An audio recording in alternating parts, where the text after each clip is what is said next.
இன்றைக்கி நம்ம பார்க்குறதுங்க இட்லிங்க. இட்லி மாவு எப்படி ரெடி பண்ணுறதுன்னு சொல்லிட்டு நம்ம பார்க்கலாங்க. அதுக்கு தேவையான பொருட்களை பார்க்கலாங்க. இட்லி அரிசி இந்த டம்ளரில் 5 டம்ளர் அரிசி எடுத்து வச்சுருக்கேங்க நான். சரிங்களா? இப்போ வந்து உளுந்து இதே டம்ளரில் உளுந்துங்க, 1 டம்ளர் உளுந்துங்க, 5க்கு 1ங்க. வெந்தயம் பாருங்கள், வெந்தயம் வந்து ஒரு 1½ ஸ்பூனுங்க வெந்தயம். இப்போ அரிசியை நல்லா கழுவிடணுங்க.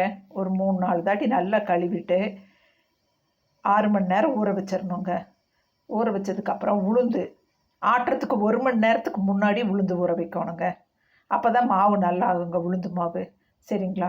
அப்புறம் வெந்தயங்க, வெந்தயத்தையும் நல்லா கழுவிட்டு ஊற வச்சுக்கணுங்க. அரிசியை தனியாக ஆட்டிடணுங்க. சரிங்களா? நல்லா நைஸாக நல்லா ஆட்டிடணுங்க. தண்ணி தொளிச்சு நல்லா ஆட்டிடணுங்க. அப்புறம் உளுந்து ஊற வச்சுட்டு ஃப்ரிட்ஜில் வச்சுருங்க. ஃப்ரிட்ஜில் வச்சுட்டாக்கா உங்களுக்கு வந்துட்டு இந்த அரிசி ஆட்டிட்டு கொஞ்சம் ஹீட் ஆகிரும் இல்லைங்களா கிரைண்டரு. அப்புறம் இந்த உளுந்து போட்டு ஆட்டும்போது நல்லா மாவாகுங்க. வெந்தயத்தை போடணுங்க. வெந்தயம் போட்டதுக்கப்புறம் இந்த உளுந்தை போடணுங்க. 1 மணி நேரத்துக்கு முன்னாடி தாங்க உளுந்து ஊற வைக்கணும். சரிங்களா? இப்போ நான் அப்படி ஆட்டின மாவை நான் ரெடி பண்ணி வச்சுருக்கேங்க. இட்லி ஊற்றி எப்படி இருக்குதுன்னு நான் சொல்கிறேங்க. 5க்கு 1ங்க உளுந்து. 5 டம்ளர் அரிசி, 1 டம்ளர் உளுந்து, 1½ ஸ்பூன் வெந்தயங்க. சரிங்களா? நல்லா ஊற வைக்கணுங்க. 6 மணி நேரம் ஊற வச்சுட்டு அரிசி மாவாட்டினா தான் நல்லா இருக்குங்க. நல்லா கழுவிடணுங்க. நல்லா கழுவிட்டு 6 மணி நேரம் ஊற வச்சுட்டு உளுந்து தனியாங்க, வெந்தயம் போட்டுட்டு அப்புறம் உளுந்து போடணுங்க. சரிங்களா? ஃப்ரிட்ஜில் வச்சுட்டிங்கன்னா ஜில்லுன்னு ஆயிருங்க. நல்லா மாவாகுங்க. நல்லா கலக்கி வச்சுட்டு நல்லா ஒரு 10 மணி நேரங்க நல்லா புளிக்கட்டுங்க. புளிச்சதுக்கப்புறம் நம்ம மாவு இப்போ எப்படி இருக்குன்னு பார்க்கலாங்க. மாவு பாருங்கள் இப்படி இருக்குங்க. பார்த்தீங்களா? ஃப்ளஃபியாக நல்லா பொங்கிடுச்சுங்க. 10 மணி நேரம். நான் காலையில் ஆட்டினா நைட்டு வந்து இப்படி புளிச்சிருங்க.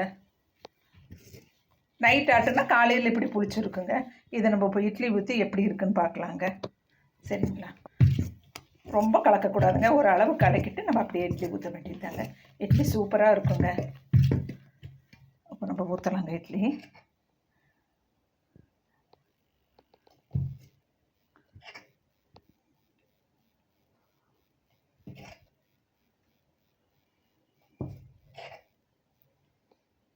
அஞ்சு 5:1 கரெக்டாக இருக்குங்க.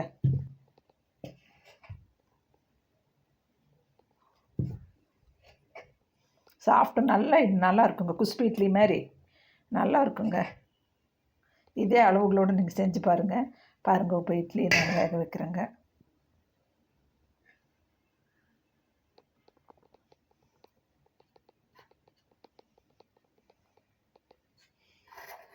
தண்ணி கொதிக்குதுங்க. தண்ணி கொதித்த உடனே தாங்க இட்லி வைக்கணும். தண்ணி கொதிக்கிறதுக்கு முன்னாடி நம்ம இட்லி ஊற்றி வச்சோம்னா கரெக்டாக இருக்காதுங்க. பாருங்கள் இப்போ இட்லி வச்சுட்டோங்க.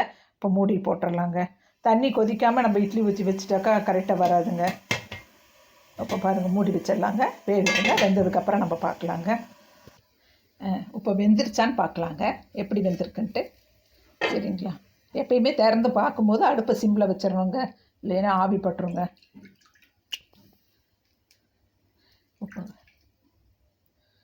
சூப்பராக வெந்துருச்சுங்க. பஞ்சாட்ட இட்லிங்க. சரிங்களா? இப்போ நம்ம எடுத்துகிட்டு பார்க்கலாங்க இட்லியை.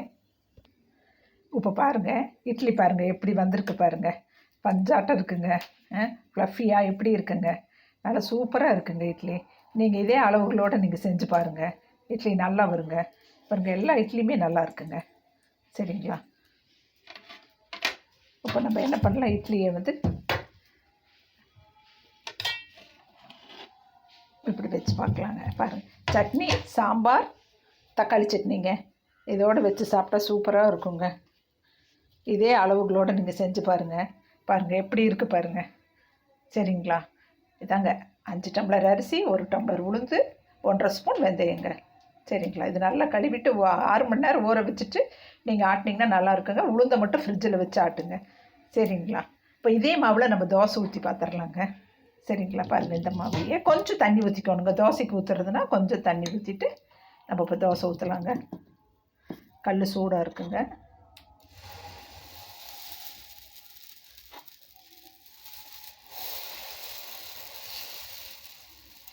ரோஸ்ட்டும் நல்லா வருங்க.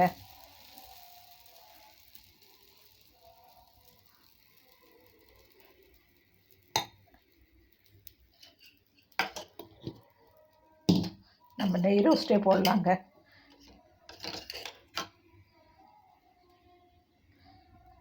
கொஞ்சம் கெட்டியாக மாவு இருந்தாக்கா இட்லிக்கு தாங்க கொஞ்சம் ஓரளவு கெட்டி இருக்கணும். ரோஸ்ட்டுக்கெல்லாம் வந்து கொஞ்சம் தண்ணி மாதிரி தாங்க மாவு இருக்கணும். சரிங்களா? இப்போ இது வேகட்டுங்க. வெந்ததை நம்ம பார்க்கலாங்க. நல்லா இப்படி இப்படி பண்ணிடணுங்க ரோஸ்ட். அப்போ அப்படியே மொறுன்னு நல்லா வருங்க ரோஸ்ட்டு. சரிங்களா? கொஞ்சம் வேகட்டுங்க. வெந்ததை நம்ம பார்க்கலாங்க. இப்போ பாருங்கள், ரோஸ்ட்டு ரெடி ஆயிடுச்சுங்க. அப்படியே லைட்டாக அப்படியே திருப்பி போட்டுட்டு நல்லா இருக்குங்க. இந்த அளவு நீங்கள் போட்டு பண்ணிங்கன்னா ரோஸ்ட்டு தோசையும் நல்லா வருங்க, ஊத்தப்பம் நல்லா வருங்க. நெய் ரோஸ்ட்டு இது. சரிங்களா? நல்லா சூப்பராக வருங்க. இதேமாரி நீங்கள் ஆட்டி பார்த்துட்டு எனக்கு சொல்லுங்கள்.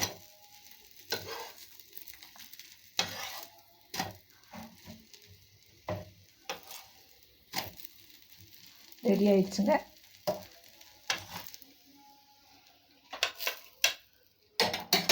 இப்போ ஆஃப் பண்ணிக்கலாங்க. இங்கே பாருங்கள் எப்படி இருக்குது பாருங்கள். ரோஸ்ட்டும் நல்லா இருக்குங்க, இட்லியும் நல்லா இருக்குங்க. சரிங்களா? இந்த தக்காளி சட்னி, தேங்காய் சட்னி என் சேனலில் நான் போட்டுட்டேங்க. எப்படி இருக்குன்னு பாருங்கள். தக்காளி சட்னி, சாம்பாரெல்லாம் நான் போடுறேங்க. சரிங்களா? என் சேனலை பிடிச்சிருந்தா சப்ஸ்கிரைப் பண்ணுங்கள், லைக் பண்ணுங்கள், கமெண்ட் பண்ணுங்கள், ஷேர் பண்ணுங்கள். சரிங்களா? இதோட இந்த வீடியோ முடிச்சுக்கலாங்க. அடுத்த வீடியோவில் நம்ம சந்திக்கலாம். தேங்க்யூ.